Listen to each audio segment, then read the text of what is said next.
Para po sa lagay ng panahon, patuloy pa rin pong binabantayan ng Pag-asa ang low pressure area na nasa loob ng ating Philippine Area of Responsibility na ngayon nasa silangang bahagi ng Daet, Camarines Norte.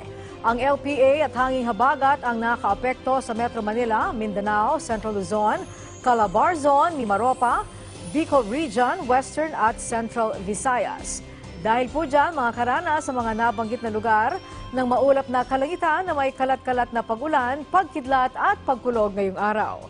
Ang Ilocos Region, Cordillera at Cagayan Valley naman ay makararanas ng pulupulong may hinang pag-ulan, epekto ng northeasterly surface wind flow, habang ang nalalabing bahagi ng bansa asahan na ang maaliwalas na panahon pero posible pa rin ang mga pulupulong panandali ang buhos ng ulan, dulot naman ng localized thunderstorms.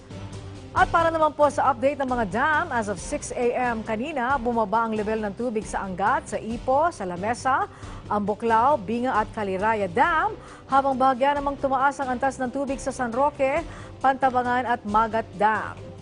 Samantala po, silipin na natin ang Metro City's forecast para sa mga susunod na araw.